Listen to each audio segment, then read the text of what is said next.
Introduction du chapitre 2 du thème 1 de l'enseignement scientifique, la complexité du système climatique. Donc voici le plan qui a priori devrait fonctionner. Un grand 1 TP météorologie et climatologie. Ce TP sera fait en présentiel la semaine prochaine et à distance pour ceux qui seront à distance. Le grand 2, les indicateurs du climat global, sera fait à distance la semaine suivante, pendant que ceux qui seront présents feront ce TP, des témoins des variations climatiques au cours des temps géologiques. La semaine suivante, TP l'effet de serre, pour ceux qui seront présents. Et au prochain TP, pour le groupe présent, le réchauffement climatique et le rôle des océans. Le but étant que chaque élève, lorsqu'il est présent, fasse une activité et en fasse, lorsqu'il est absent, une autre activité, celle que ses camarades sont en train de faire en présence. Juste sera, pour pouvoir permettre de faire des TP, en fait, il y aura un groupe qui aura un petit peu plus de travail à la maison, puisqu'il devra aussi faire l'activité complémentaire.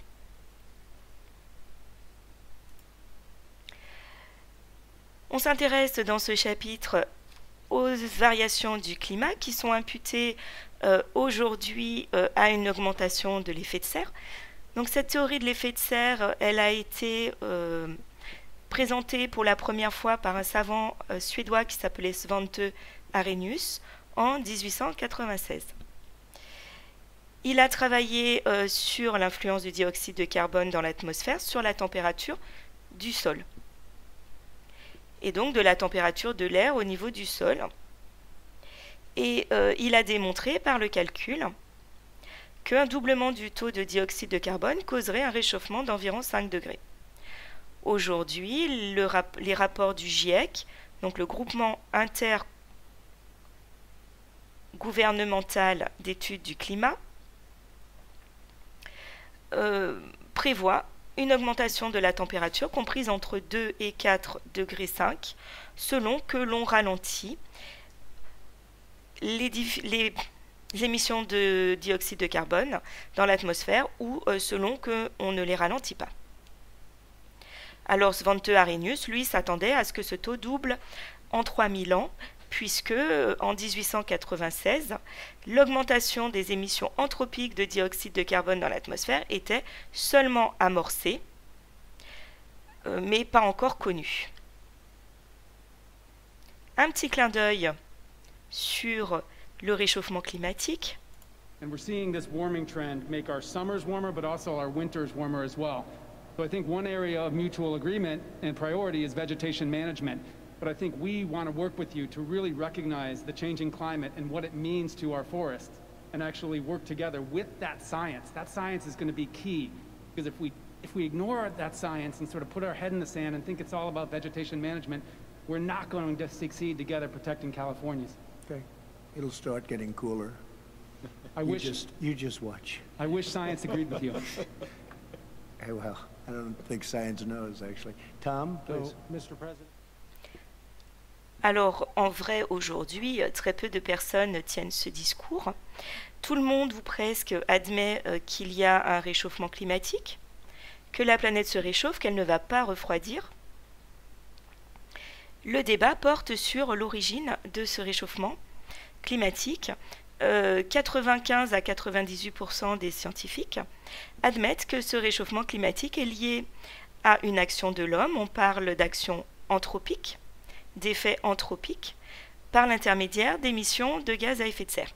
Et puis, quelques scientifiques, donc 3 à 5% quand même, imputent ce réchauffement climatique à des raisons astronomiques, c'est-à-dire la position de la Terre dans l'espace par rapport au Soleil, une activité solaire plus ou moins intense et donc une production d'énergie par le Soleil plus ou moins grande. Je vous mets ici une petite vidéo du Monde qui rappelle ce que c'est que l'effet de serre et ce que l'on sait, ce que l'on admet à peu près par tout le monde du réchauffement climatique. 97% des scientifiques travaillant sur le changement climatique estiment que la Terre se réchauffe en raison des activités humaines. Pour bien comprendre la responsabilité de l'homme dans ce phénomène, il faut d'abord s'intéresser à un mécanisme qui, lui, est parfaitement naturel, l'effet de serre. Voilà comment ça marche. Lorsque la Terre est éclairée par le Soleil, sa surface réémet vers l'espace une partie du rayonnement qu'elle a reçu. Sauf que les gaz à effet de serre, comme le dioxyde de carbone, le méthane ou le protoxyde d'azote, retiennent une partie de ce rayonnement infrarouge émis par la Terre et lui renvoient, ce qui contribue à la réchauffer. Or, c'est justement cette mécanique que l'homme a déréglée. Combustion du pétrole et du gaz, déforestation, agriculture intensive. Depuis la révolution industrielle, les activités humaines émettent de grandes quantités de gaz à effet de serre, principalement du dioxyde de carbone et du méthane. Ces gaz s'accumulent dans l'atmosphère et atteignent désormais des niveaux records. Pour le CO2, par exemple, sa concentration est passée de 270 parties par million à la fin du 19e siècle à près de 400 parties par million aujourd'hui. C'est la concentration la plus forte depuis 800 000 ans au moins. Conséquence, l'effet de serre s'intensifie. Le surplus d'énergie introduit aujourd'hui par l'homme dans la machine climatique est à peu près l'équivalent de 3 petites bombes atomiques explosant à chaque seconde. Et les conséquences sont dramatiques. D'abord, sur les températures. Aujourd'hui, la température moyenne terrestre a déjà augmenté de 0,8 degrés depuis la fin du 19e siècle et les épisodes caniculaires sont plus fréquents. Les températures extrêmes, qui ne touchaient que 1% de la surface continentale terrestre, en concernent désormais près de 10%. En admettant que la concentration de CO2 double d'ici 2100, la Terre verra sa température moyenne grimper encore dans une fourchette comprise entre 1,5 degré et 4,5 degrés supplémentaires. Deuxième impact, le niveau des mers. Sur tous les continents, les glaciers d'altitude reculent et disparaissent. Les grandes calottes polaires du Groenland et de l'Antarctique perdent leur glace dans l'océan et contribuent à élever le niveau de la mer. Si la banquise antarctique voit sa surface augmenter légèrement du fait d'un renforcement des vents, la banquise arctique, elle, a vu sa superficie fondre d'environ 30% depuis les années 80. Résultat, le taux moyen d'élévation de l'océan est aujourd'hui d'environ 3,3 mm par an, mais ce taux est appelé à s'accroître à mesure que les émissions se poursuivent. Déjà montés d'une vingtaine de centimètres en un siècle, les océans pourraient s'élever, dans le pire des scénarios, d'1 mètre d'ici 2100. Les petits États insulaires du Pacifique ou de l'océan Indien, comme les Maldives, seront les premiers à disparaître. Troisième élément directement touché par le réchauffement climatique, les précipitations. Dans les latitudes moyennes et hautes de l'hémisphère nord, les scientifiques s'attendent à davantage de pluie. En Californie ou dans le bassin méditerranéen, ainsi que dans toutes les régions déjà arides, ils prévoient des sécheresses plus longues et plus fréquentes, ainsi qu'une réduction du débit des fleuves. Le problème, c'est que les centrales thermiques et nucléaires sont justement refroidies par les cours d'eau. Ceci pourrait donc avoir des répercussions importantes sur la production d'électricité. Enfin, l'un des effets les plus méconnus et les plus inquiétants du changement climatique en cours reste l'acidification des océans.